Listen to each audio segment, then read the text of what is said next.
साईं की बात। बच्चे, मैं इस बार तुम्हें असफल नहीं होने दूंगा मेरे बच्चे। मैं जानता हूँ कि बहुत बार ऐसा हुआ है कि तुम अपने कामों में असफल रहे हो, मैं जानता हूँ मेरे बच्चे, लेकिन अब इस बार नहीं। अब तुम असफल नहीं रहोगे, तुम सफल होगे। मैं तुम्हें असफल नहीं होने दूंगा, विश्वास करो मेरा। तुम्हारा बाबा इस बार तुम्हें आगे बढ़ाएगा। बस मेरे कहने पर सिर्फ एक बार मेरे बच्चे आगे कदम बढ़ाओ, सिर्फ एक कदम। एक बार अपने आप को मौका दो, इस बार तुम असफल नहीं होगे। मैं जानता हूँ कि पिछले जो अनुभव तुम्हारे रहे हैं ना, उस वजह से अब तुम आगे कदम नहीं बढ़ाना चाहते। तुम डरते हो अब आगे कदम बढ़ाने से, तुम्हें हिचकिचाहट होती है, तुम्हें डर लगता है कि अगर आगे अब असफल हो गए तो खुद को क्या जवाब दोगे, दुनिया को क्या जवाब दोगे। अब तुम टूट गए हो अंदर से और तुम अपने आप को मौका नहीं देना चाहते। तुम्हें डर लगता है, अब कदम कदम पर तुम्हें डर लगता है, लेकिन तुम्हें डरना नहीं है। इस बार मैं हूँ तुम्हारे साथ। जब तुम सब कुछ कर रहे थे तब मैं तुम्हारे साथ नहीं था, तब मैं तुम्हारे लिए कुछ तैयार कर रहा था। अब मैंने वो तैयार कर लिया है, वो योजना तैयार हो चुकी है तुम्हारे लिए, सिर्फ और सिर्फ तुम्हारे लिए मेरे बच्चे, सिर्फ और सिर्फ तुम्हारे लिए, विशेष रूप से सिर्फ तुम्हारे लिए तैयार कर रहा हूँ, और वो हो चुकी है। इसलिए तो बोल रहा हूँ ना कि अब एक कदम बढ़ाओ, मेरे नाम पर, मेरे मंत्र पर, मेरा मंत्र जाप करो, मुझ पर विश्वास करो और जय श्री कृष्ण कर दो उस काम का। फिर देखो उस काम में तुम सफल होके रहोगे। विघ्नहर्ता तुम्हारे सारे विघ्नों को हरेंगे और सब कुछ ठीक हो जाएगा। तुम इस बार सफल रहोगे, इस बार तुम्हारे निराशा हाथ नहीं आएगी। ये मैं तुमसे कहता हूँ, मैं तुमसे वादा करता हूँ कि इस बार ऐसा कुछ नहीं होगा। तुम जीत कर ही वापस आओगे, मैं तुमसे कहता हूँ। और सुनो, देखो जो चीजें खत्म हो चुकी है ना, जो रिश्ते, जो पन्ने बंद हो चुके हैं, अब उन्हें खोल कर या कुछ कहे करना, अब उसे दोबारा से बाहर मत लाओ, उजागर मत करो, क्योंकि वो भी अपनी जिंदगी में खुश है और तुम भी अपनी जिंदगी में अब आगे बढ़ जाओ। देखो ना, वो चीजें लौटकर तुम्हारे पास वापस आ सकती हैं और ना तुम उनके पास वापस जा सकते हो, क्योंकि ये वक्त है। वक्त कभी किसी के लिए नहीं रुका, वक्त तो चलता गया, वक्त कभी नहीं रुकता किसी के लिए भी। लेकिन हाँ, तुम चाहो तो वक्त को बदल सकते हो अपने हिसाब से। तुम चाहो तो समय पर काम करो, वक्त पर काम करो, और अगर तुमने उस वक्त नहीं किया, तुमने देरी कर दी थी, तो अब वक्त निकल चुका है। तो अब अपनी जिंदगी में आगे बढ़ो और जो वक्त है, जो जिंदगी है ना, उसे जियो। ऐसा नहीं है कि तुम्हारी जिंदगी में सब कुछ खत्म हो चुका है, जीने की वजह खत्म हो गई है, नहीं। तुम्हारे जिंदगी में 1000 जीने की वजह मैं दूंगा। मुझसे कहो एक बारी कि साईं मुझे जीना है, फिर देखो तुम्हारी जिंदगी में वजह, ऐसी ऐसी वजह तुम्हारी जिंदगी में आएगी ना कि तुम जियोगे भी और जीने को तुम्हारा मन भी करेगा, तुम्हारा मन करेगा खुश रहने का, तुम और आगे बढ़ने की कोशिश भी करोगे। तुम बस थोड़ा वक्त दो अपने आप को। और सुनो, जो तुम्हारी बहुत प्यारी सी मित्रता है ना, बहुत प्यारी सी, वो थोड़ा सा नाराज है, तो जाओ और जाकर मना लो।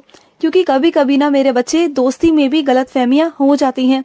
तो अगर बहुत प्यारे रिश्ते हैं ना तुम्हारे, तो उसे जाकर मना लेना चाहिए। ज्यादा देरी नहीं करनी चाहिए, क्योंकि जितना देरी करोगे ना, फिर उतना विलंब हो जाएगा, फिर उतने मनमुटाव बढ़ेंगे। और जो बीच के लोग होते हैं ना, तीसरे लोग, वो हमेशा तुम्हारी लड़ाई झगड़ों का फायदा उठाने की कोशिश करते हैं, भड़काने की कोशिश करते हैं। तो तुम समय पर जाना और समय से ही अपने दोस्त को मना लेना। और सुनो, जब तुम मेरी सुबह सुबह पूजा करते हो ब्रह्म मुहूर्त में, उस समय तुम्हें लगता है कि कुछ सामग्री की कमी है, कुछ सामग्री तुम्हारे पास में नहीं है, जैसे फूल, तो मत सोचा करो। अगर फूल नहीं भी है ना, तो बस एक काम किया करो, बस कह दिया करो कि साईं फूल अर्पित किया है, तो बस मैं सुन लूंगा। तो मैं तुम्हारे उसी फूल को, तुम्हारे मन के फूल को स्वीकार कर लूंगा। बस कह देना, बस तुम्हारे मन का फूल चाहिए मुझे, मुझे वैसा फूल नहीं चाहिए, तुम्हारे मन का फूल चाहिए। और सुनो, तुम्हारे पास सब कुछ है, मैं जानता हूँ, लेकिन बस तुम सुकून और शांति चाहते हो अपनी जिंदगी में। तुम चाहते हो कि तुम्हारे परिवार में प्यार बना रहे, रिश्ते खराब ना हो, जो मनमुटाव है वो सही हो जाए। बस इतना ही चाहते हो ना मुझसे, तो मैं आशीर्वाद देता हूँ तुम्हें, तथास्तु। तुम्हारे परिवार में सबका प्यार बना रहेगा, सबका, और जो मनमुटाव है ना, वो धीरे धीरे खत्म हो जाएंगे। तुम बिल्कुल चिंता मत करो। और सुनो, अगर हो सके तो मेरे व्रत रखना शुरू करो, सब ठीक हो जाएगा, ठीक है ना। और सुनो, रिश्ते ना बदलते वक्त के साथ ना और बदल जाते हैं, लेकिन वक्त अगर दोगे रिश्तों को तो तुम्हारे रिश्ते सलामत रहेंगे। तो रिश्तों को वक्त दिया करो, वक्त देना बहुत जरूरी होता है। और अगर कभी किसी से कुछ लेते हो ना, किसी से भी कोई चीज लेते हो, तो उसका जो भी मूल्य है उसे समय पर दे दिया करो। ये मत सोचा करो कि कल दूं या परसों दूं। या तो जब कुछ लेते हो ना तो उस समय पर देख लिया करो कि तुम्हारे पास वो मूल्य है या नहीं है, तुम दे सकते हो कि नहीं दे सकते हो, तुम्हारा सामर्थ्य है या नहीं है। अगर है तो लिया करो, नहीं तो मत लिया करो। क्योंकि अगर तुम पैसे समय पर नहीं देते हो ना तो वो लोग बातें करते हैं तुम्हारे बारे में, और भी 4 लोगों से बातें करते हैं और तुम्हारी बहुत बेइज्जती होती है। मैं नहीं चाहता हूँ मेरे बच्चे कि तुम्हारी बेइज्जती हो। अगर वक्त पर पैसे नहीं दे सकते हो तो कह दिया करो, उनसे कुछ वक्त मांग लिया करो, लेकिन ये सब मत किया करो। समझ गए ना? और जिसका लिया है उसके पैसे देकर आओ, समय से देकर आओ। और सुनो, कुछ मेरे बच्चों की ना पेट की समस्या बहुत है, बहुत ज्यादा उनके पेट में परेशानी रहती है। तो सुनो, जब भी कुछ खाते हो ना तो सोच समझ कर खाया करो, परहेज किया करो।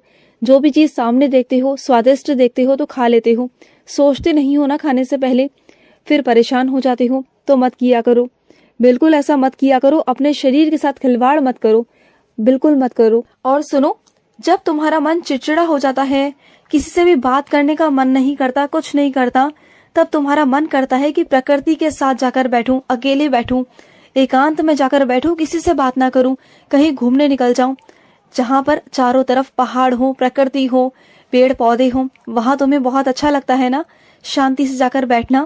तो ऐसा ही किया करो, क्योंकि मैं भी तुम्हारे साथ चलता हूँ, तुम्हारे साथ साथ मुझे भी ना प्रकृति बहुत पसंद है, बहुत।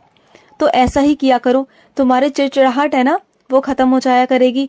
हरियाली के पास जाकर बैठा करो, पेड़ पौधे पंछी उन्हें देखा करो। कुछ वक्त बैठकर ना उनके साथ वक्त बिताओगे तो तुम्हें बहुत अच्छा महसूस होगा, तुम्हें बहुत अच्छा लगेगा, तुम देखना। और ऐसा जो तुम करते हो इससे तुम्हारे मन को शांति और सुकून मिलता है, मैं जानता हूँ इस बात को, और तुम्हारा मन भी बदल जाता है। और मैं जानता हूँ कि तुम सीढ़ी आने पर ना वहां मेरी सेवा करना चाहते हो, जैसे पैसे गिनवाना या फिर मेरी द्वारिका माई का झाड़ू पोछा करना, या तुम बहुत सारा कुछ सोचते हो, है ना, कि मैं वहां सेवा करूं बाबा की, वहां सेवा करूं, मुझे काश मौका मिल जाए बाबा की कुछ सेवा करने का, बाबा कोई सेवा दे दे, है ना। तो ठीक है, इस बार जब तुम आओगे ना तो कुछ ना कुछ सेवा मैं तुमसे जरूर लूंगा, जरूर कह दिया तुमसे, वादा है तुमसे कि तुम्हारा जो ये मन है, जो तुम्हारी ये इच्छा है ना सेवा करने की सीढ़ी में, तो मैं सेवा लूंगा तुमसे, जरूर लूंगा। तैयार हो जाओ सेवा के लिए। अब तुमने कह ही दिया है तो अब तो सेवा लेनी पड़ेगी तुमसे। आ जाओ शिरडी, मैं सेवा लूंगा तुमसे, जरूर लूंगा।